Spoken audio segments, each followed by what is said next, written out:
Sir David, thanks very much for speaking to us today.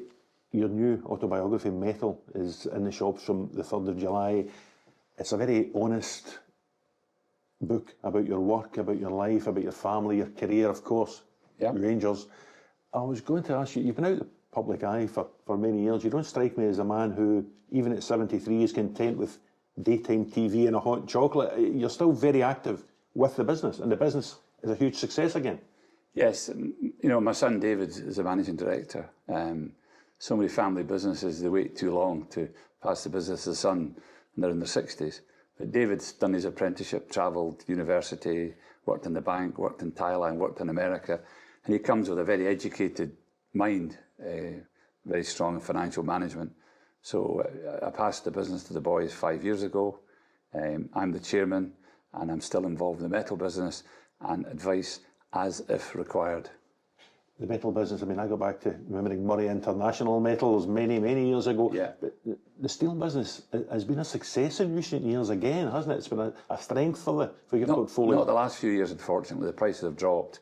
And, you know, there's a lot of political stuff going on with Scunthorpe and DL, etc., etc.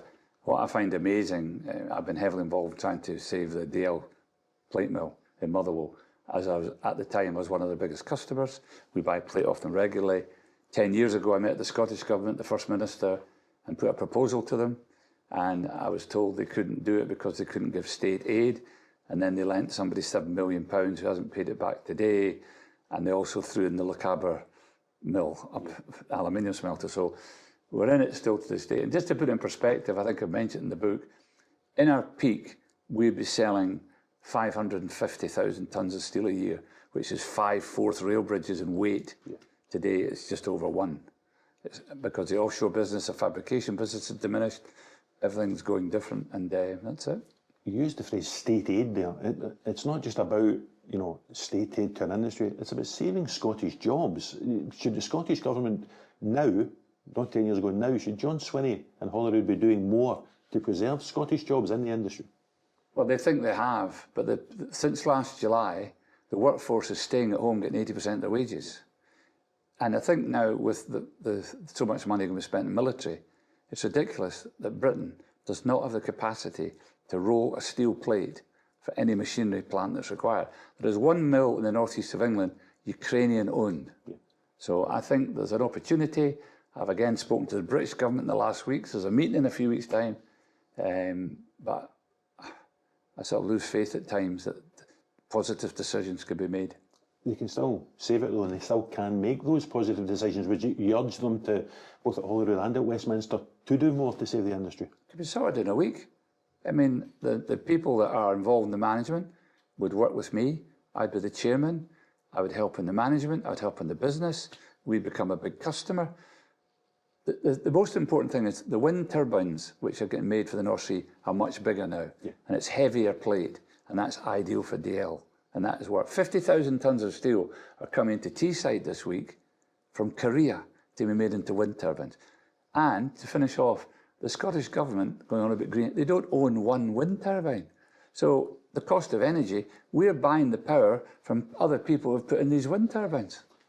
In the book, you discussed your relationships with Tony Blair, to Gordon Brown, to Nicola Sturgeon, through John Swinney, your chats with Fergus Ewing. Are there people at Holyrood just now with the drive, the ambition, the strength of character to realise what you're saying and to act now, do you think? I think they all go into politics with good faith. But I find it strange that there's nobody really in the government who has any business experience. Because unless we create growth in jobs and prosperity, the whole country, I think there's such a emphasis and priority to talk about national health and care, and that is very, very important. But I genuinely think there's not enough emphasis out with that, which is important, on building up businesses. You say in the book, you talk about a previous Labour government asked you to get involved in speaking to young people, school leavers, people like that, people who are going to be the next generation of business people in this country. We've had business success stories, yourself, a Brian Souter, a Tom Hunter, a Willie Hockey, whoever. Is that something you think is important, that the next generation learn what made our great captains of industry successful? I think we as families and parents you know, I've created an environment, you know, where I don't think people put up with the pain. I mean, to climb that greasy pole, you've got to go through a lot. I mean, whether it be Tom Hunter, whether it be Brian Suter, whether it be Willie Hockey, it wasn't always roses. Yeah. I mean, there's a hard shift to do, and there's good times, there's bad times.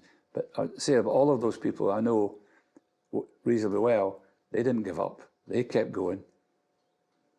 You talk about David, your son, working in the business. Keith, your other son, I think, takes charge of the sort of wine arm. But yes. It's interesting about, you speak even about your grandchildren, teenagers, who have now started coming to the Murray board meetings just to get a handle on the business and what's required so that they can get a first sort of grip on that greasy pole you talk about.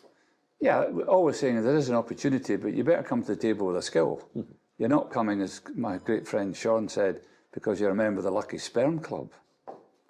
To put it there, and my eldest grandson Fraser has been down in Middlesbrough, working the steel yard, enjoyed it. But whether they want to come into the business or not, time will tell. Yeah. They might find another career. But all you're trying to do is give them an opportunity to understand a little bit about business. The wine arm of the business has been a success as well. Your son Keith drives it, and I believe it's even expanded to overseas countries and been taken on by some former Rangers players. Half of our wine goes to America. We sell no wine in France because everyone's an expert there. A lot to New Zealand, Thailand, and we have a joint venture with Brian Laudrup, who we make wine for him under the Laudrup label, which he sells in Denmark. And that's a success story for him over there. No, it's good if his family enjoys it. And you enjoy it. I mean, you've been down there recently again, down at the vineyard. Is it almost, I know it's a business, but is it a pleasure for you as well? It's like farming, because you've got a fixed cost. All you need is a couple of bad nights frost and you've got grapes to make. So it's a dodgy business. It's not straightforward. But if you're not happy sitting under the tree, drink a glass of wine from your own vineyard with family and friends, I think you've lost it. And you say in the book, it's become a passion for Keith. He's sort of really fallen into that. It's a job for Keith. It's a livelihood for Keith, because not only has he got the vineyard, he's got Coburn's, the oldest wine merchants in Scotland. Mm-hmm. He's got wine importers. So he's got a little niche of businesses there. In the book, obviously, there's so much chat about Rangers, the headlines in some of the papers today, your apology for selling the club to Craig White. In the intervening years, there's been a lot of regime change, if you like at Ibrox. Now Andrew Kavanagh and the 49ers Enterprises have taken over. What have you made of the takeover and what they could bring to the table? It's obviously they're going to run it completely different. They're professional business people, and I don't know them well. I briefly met the chief executive, had a chat with him, the new chief executive. But this won't be a 3-month plan. This will be a 3 to 5 year plan. And they'll have to put firm foundations in place. I think what they'll have to do is manage expectations. And somebody had asked me at the time, what do I think? I said, well, to get an indication of travel, the first 3 sales and the first 3 purchases will give us an idea what's going to happen. But I wish them well. I think Russell Martin seems a competent young man. Will he be given the tools to do the job? Time will tell. And I don't think it's the best draw with Panathinaikos with the second game away, because you always prefer to come home. I don't know how that worked out, because you'd have thought, as the higher seeded team, which I presume Rangers were, they'd have been the other way around, but that's the way it goes. Does the club need a period of stability? You say it's a longer plan. Does it need Andrew Kavanagh and Russell Martin to be there for a period of time? I look back, you appointed 4 men as manager: Walter Smith, Dick Advocaat, Alec McLeish, Paul Le Guin. Rangers have appointed 4 managers since they last won the league. Are they now in a period where they just need to settle down? I can't comment on them, but you had a dysfunctional board. And honestly, when they were trying to get money from directors putting loans, $1 million, $2 million, $3 million, everybody wants a say. And you can't run it by a football club or committee. Whether it be me or whoever it is, you need one dominant person to be making decisions with a board of directors and thing. And I think it was very difficult because everyone's done it with good intentions. I met the Parks in the time of Van Bronckhorst coming to an end, and I suggested that they stood still with Van Bronckhorst and keep him to the end of the season. It seemed pointless. And I don't want to be smart after the end, but the BO exercise did not work and it cost a lot of money. And there's Van Bronckhorst he's that highly rated, he's, I believe, going to number 2 at Liverpool. That's correct. I mean, he did reasonable in Turkey. He won a league with Besiktas. He was one penalty kick-off been up there with the greats. And I think he got a raw deal. But, you know, it's not my decision. I'm only talking as observer now. Has it been a tough watch as an observer over the last 14 years, watching some of the decisions that have been made at the football club? It's just not joined up thinking. They're not working as a team, as my view. Yeah. And there's two, you know, you make a decision and people have got all these loans and I look at the director's box sometimes think he's put in 2 million, he's put 5 million. It's like rotating who's putting the loans in at the time. And now some of the people need their loans back. I don't know the full story. Have you had the opportunity in the intervening 14 years to go back at any stage? Would you have welcomed an opportunity if you haven't had one? No, I've been asked back, but my life's moved on. Life is different stages. I mean, I was at Rangers too long. I was there far too long. 23 years is a huge part of my life. And although, you know, people remember the difficulty at the end, which I accept was difficult, but we had some great times as well. And I think that if people would take the time to read the book, the circumstances, HMRC paralysed the club. That's what they did. Okay, I'm responsible, I'm in charge. But they put in costs, fines, and them were for us running an illegal tax scheme. That's what they said. So when we handed the club, I don't use the word handed briefly, there was a £75 million HMRC liability they thought hanging over us. It then became greater because Craig White didn't pay the bills. But I find it so annoying, and it's not even picked up. The final settled amount on that 75 million, they admitted, the HMRC, it wasn't an illegal tax scheme, was 33 million. If they had been open and honest that it could be negotiated at the time, everything else wouldn't have needed to happen. We could have handled that. Yeah. And there would have been more potential buyers coming to your door. Of course there would. To try and take Rangers off your They hands. sterilised the club. They just put it away because it put people off. I mean, are you telling me the squad wasn't worth 33 million? The stadium wasn't worth 33 million. But on top of that, you know, unfortunately, my health was an issue. But more important than that, the Bank of Scotland going bust. You know, I mean, people can blame me all they want, but with the greatest respect, there was a global recession. I mean, it was that bad, I don't think people realise. The Royal Bank were about an hour away, no money came out of the ATMs. Yeah. You describe it in the book as the perfect storm because there was a defeat, the Champions League qualifying defeat in Kaunas. Yep. There was that global financial collapse. Yes. And you were going through a health episode as well at that stage. Yeah, well, I found out that one day I was driving up here and I was going over the Forth Road Bridge and I thought I was having a heart attack. And I went into Dunfermline Hospital, nothing wrong.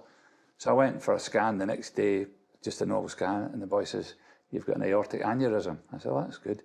What happens here?" "Well, it's basically your main aorta come down, expands." And he said, "We'll have to monitor it every 3 months." So Alistair Johnson had come into my house that day and I said, "Alistair, I think you should become chairman.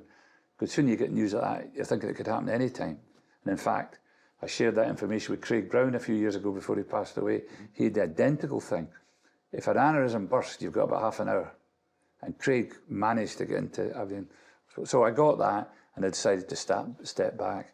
And it was amazing. I was getting scanned every 3 months. And it, probably the pressure of it all doing, if I'm being honest. And if you look at that picture, I look shit. I mean, I got a scan. They said, "You need an operation now." And 8-9 weeks after that, I had the operation in the Edinburgh Royal Infirmary. And that was all, obviously your health concerns are primary in your mind. Yes. And you're trying to It's a bit of everything. It's a bit of everything. A football club. It wasn't one factor. 4 or 5 factors, which put us in the position. We spoke about the 4 managers, 4 men you appointed. You obviously inherited your great friend, Graham Souness, when you came to the club in '88, then Walter Smith, Dick Advocat, Alec McLeish. Those bonds that you had with those men and the bonds you had with many of the players of that era, they're still strong to this day. Well, you see, I think, you know, if you look at the UEFA Cup final run we had, the penalty shootout against Fiorentina, look at Tony, he's cost hundreds of millions, misses left foot, and Nachinovo, a free from Dundee, slots it away. What we had at the club was a tightness, a bond. People on the outside think they know, there was no leakage. We fought together. We were winning games on paper we probably shouldn't have won, if you know what I mean. We beat a Werder Bremen team, great save by McGregor. You remember it all. We ran out of steam a wee bit in the final for the simple reason Dick went and bought Keir, some Russian guy for about 30 million a few weeks before. Was in it. But I thought that was an amazing achievement when you consider where we'd been 18 months before. Right, yeah. But no, I'm close to people. When people work with you and they're in the trenches, they know the truth. And when people on the outside stand in the touchline commenting on the pitch, they don't know the full story. You look at some of the achievement, you talk about 2008, but 9 in a row, does that still stand as the peak of your tenure at the club, do you think? I think, taking all factors into consideration, repeat myself, I think the last 5 years are remarkable. Because, you know, previously we had money to spend and it was tight at the end, and Walter came back because Le Guin hadn't worked out after he was meant to be the manager to do the job. But when Walter came back, he said, I think we should sign Davy Wee, and I'm going, what's the game here? I think we could do with Christian Daly. I mean, Walter was unbelievable. He knew how to do it, and you know, and then having at that time Alistair and Kenny with him. Yeah. They were a unit, motivation, etc. We won 8 trophies in 5 years. When I left, it was 3 in a row. That day, the week after you sold the club, Rangers won a title, May 2011 at Rugby Park. Craig White was in the stand. There was no hint of what was to come. You'd be as surprised as anyone at what was to unfold over the next 9 months or so. Well, all the smart arses said I should have known, right? Well, if they're that smart, why didn't anyone publicise? There was one article that was given to me that said he had a dodgy bus company. But other than that, you know, people, you know, duped and all that carry on. Genuinely and honestly, if I'd seen that coming, I categorically would not have done it. So people can comment and say this about me and that about me. Most people who've dealt with me in business still deal with me in business. And I think it's very easy, as I've repeated myself, to have a criticism without knowing all the facts. What was the drive behind the book? Bruce Worrell's done it very well. It's a very honest and open look at your life and your career. What after all these years, what convinced you to do the book? I just thought it was about time just to put the truth out there, to cover Rangers, to cover business, to cover my upbringing, how tough it can be, and the amputee, the Murray Foundation, our charity. I mean, there's more to life than football, not to some people.